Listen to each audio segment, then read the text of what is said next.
All right, back with you. This is San Diego Sports Leader, the Mighty 1090. I am Darren Smith, and I know normally here it's a football Friday. We're all college football and pro football, etc. But it is the first day that the San Diego State men's basketball program is practicing in anticipation of the 2017-18 college basketball season. That means a lot of new season, new names, new faces, and a new head coach. He is Brian Dutcher. We have retired the AHCHCIW. He is now just the head coach of the San Diego State Aztecs, and he joins us on the Mighty 1090. Coach Dutcher, Darren Smith, good to talk to you. It's exciting to be back with you guys, and equally as exciting to start another college basketball season. I know you're all fired up here. How much time and thought and energy have you put into this very first day of practice for the 2017-18 season? A lot more than I used to, and I put a lot into it in the past, but now it's every detail. I'm trying to focus on every single detail about practice, and obviously that takes a little bit more time and energy, and it's time and energy well spent, I hope. Well, I wonder, the idea of delegating, in years past as the AHCHCIW, you would watch Coach Fisher delegate to either you or some of the other assistant coaches here. And I'm guessing, Dutch, I don't really know the answer to this, that you also would delegate as the associate head coach to some of the other coaches on the staff as well. But what is it like now, just making sure, like trusting all of the coaches on your staff to do their jobs?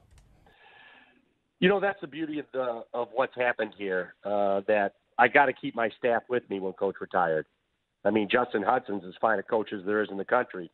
Got him working with the defense and the entire team. Obviously, Dave Velasquez, been with me for close to 15 years as a manager, walk-on, coach. Tim Shelton's been in the program 11 years. And so it's easy to delegate when you have people with you you can trust and have proven themselves. And so obviously I'll be delegating a lot of the responsibility to my assistants, yet I'll have my fingers on everything.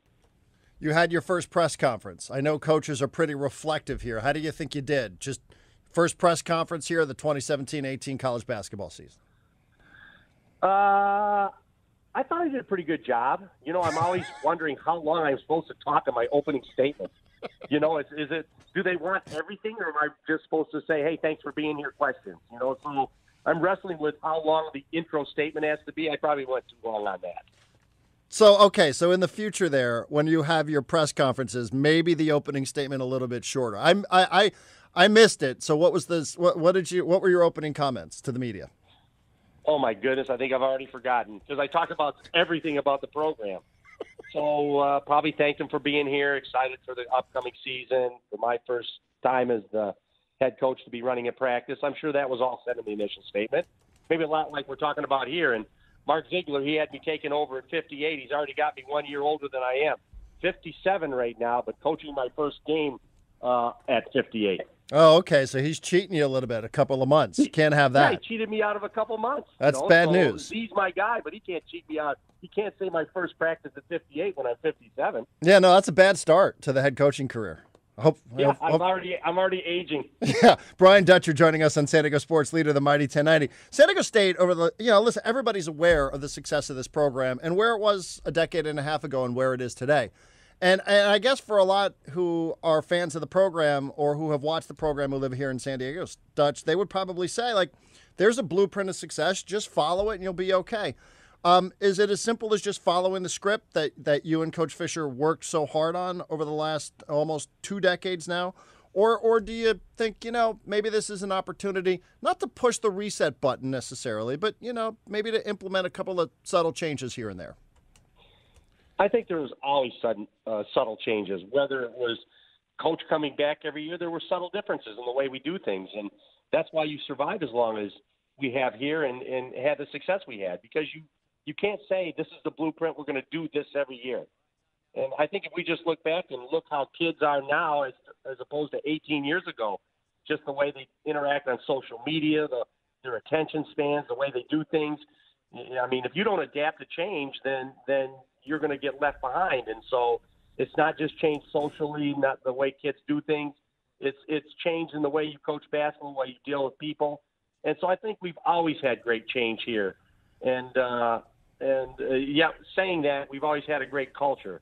And we've always treated people the right way. And I think if you treat people the right way, and you teach them valuable lessons in life, then you're going to get good things out of them, and they're going to get good things out of the program. Brian Dutcher joining us on the Mighty 1090 as the Aztecs prepare. They officially start preparing for the 2017-18 college basketball season. You know, the one thing, it's been a little while since this team's been in the NCAA tournament, Dutch, and I just wonder what you pick up from your team so far. You know, it's the first official day that you can practice, build up to the regular season, but you on the staff, the players, I'm sure you have a sense of where they're at. Like, how hungry is everybody to get back into the tournament? Pretty darn hungry. And, you know, it's not as much as being in the NCAA tournament. I thought 2 years ago we should have gone. We won the conference by 3 games. I think we were 16-2. We lost in the conference championship game and had a resume that was worth consideration and maybe should have gone. Last year we obviously took a step backwards. And we told them at the end of the year, and I told them over the summer that things don't just happen. We have to put more work in to get out of this situation, to get better. You have to improve yourselves individually so we can get the team better come fall. And so I think over the summer, all our kids worked really hard to get better individually, to hone their skill set, to improve their shooting, their ball handling, their work ethic in the weight room. And so now it's the time where all these benefits they put into their own games, we have to put into the team game. And so I think what I've seen over the summer and fall should lead into a productive official start to the practice leading into the first game. Do you have a starting 5 on paper or otherwise in your mind? No, not at all.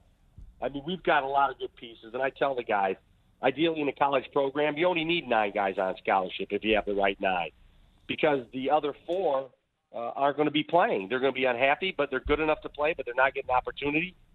But the issue is when you have 12 and you get 4 hurt, or you have 9 and you get 4 hurt, then you don't have enough to run a program. So right now, Darren, I have 12 really good pieces.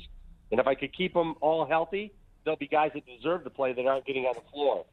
But that's a coach's delight and a player's dilemma.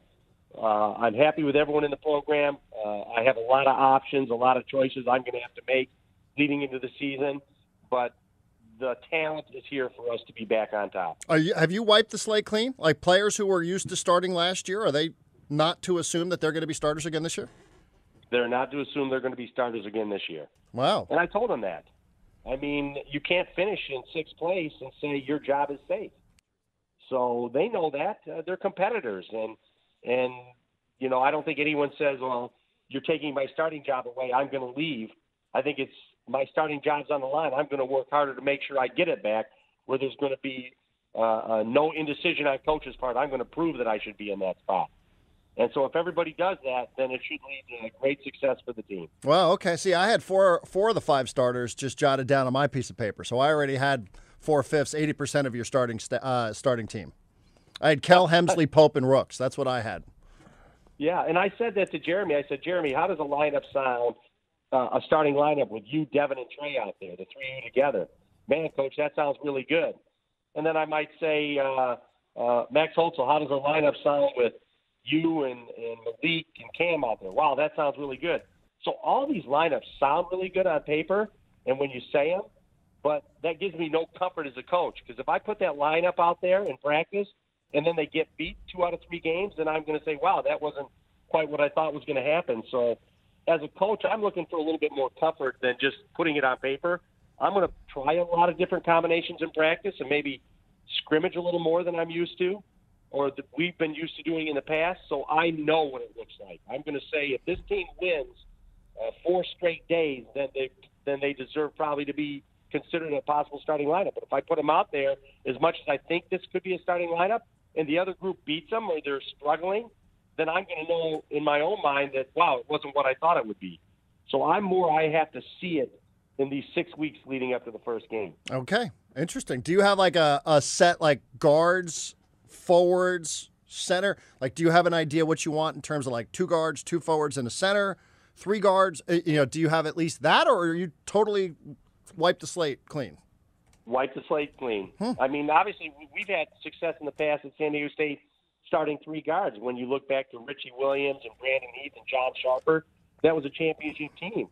Or we've had teams where we've been extremely big, where we're starting Winston Shepard, J.J. O'Brien, Josh Davis, and Skylar Spencer, and you'd say those guys are all basically power forwards or small forwards with one guard. And so I guess you never know. You have talent, and you want to get your most talented team out there. So whether it's 3 guards or 3 bigs or 4 bigs, that's something we're going to have to find out as we move through the fall practice. Brian Dutch is joining us on the Mighty 1090, the Aztec basketball program. They are practicing for the very first time this afternoon. Dutch taking a couple of minutes to join us on the Mighty 1090. Dutch, obviously, I gotta ask a question or two about what's happening, the bigger picture story in all of college basketball, which would be this FBI investigation, which has led to charges for a handful of coaches, one of which you and I both know, and Tony Bland. Just overall, generally speaking, your overall reaction to everything that we've seen this week and how surprising and some of the reverberations around college basketball. I think the story as a whole is going to reverberate for years to come. This is just the start of it. And it's put a bad look on college basketball. And college basketball needed to be exposed for some of the things that have been going on. With that being said, if they do a good job and the NCAA will look into this and the federal government will put the fear of coaches that are doing things the wrong way on the right track, then it will benefit the game as a whole in the long run. And it'll put us all back on a level playing field. Tony Bland in particular, I love Tony Bland. He was a great player for us. He was a first-time assistant coach at San Diego State. And I always thought Tony represented himself in this university with great integrity. I'd be unjust or it would be inappropriate for me to comment on what's going on at USC. I don't know enough about it. I just know that I love Tony Bland as a person, and I'm wishing the best for him in the long run. Respect that you don't want to comment on what's happening at USC, but because he was a coach at San Diego State, is there anything you, the compliance office, the athletic department, is there anything that you guys have had to do as a result of Tony being involved? It's been years, but is there anything that you guys have had to do just as a result of this investigation and his name specifically? No, absolutely not. Okay. I mean, obviously, we do due diligence. You know, we look at how we do things on a daily basis, whether it's something that happened to one of our coaches somewhere else or not. We try to make sure that we're up on all compliance issues, that we're running a program that we, first of all, can be proud of, and then the university in this city can be proud of. And I feel like we've always done things the right way, and I have no cause for concern to the contrary of that. You know, I mean, I don't know that this is a great comparison, but I remember, sitting here and covering the PED stuff in Major League Baseball, and there were some players who were like, yes, we do want to clean this up, and there were others who were saying, you know what, the government doesn't need to be involved in our business. We can manage this. Do you think, just generally speaking, or just speak for yourself, Dutch, do you welcome, this sort of this sort of investigation by the FBI? I mean, do you think people in college basketball would welcome cleaning up the sport, or do you think it's something where the culture is what the culture is, and why don't you just let us deal with the things that we deal with in this sport? My concern over it's going to be really a huge black eye to college basketball the deeper this thing goes, because I think the NCAA themselves, Darren, they want to police the game. But they don't want to police 76 universities. Let's just throw that out there. And I'm not saying it's going to be that many or not, where it makes the whole system look broken. So I think they've done a good job as best they could, the NCAA, of monitoring and try to police it.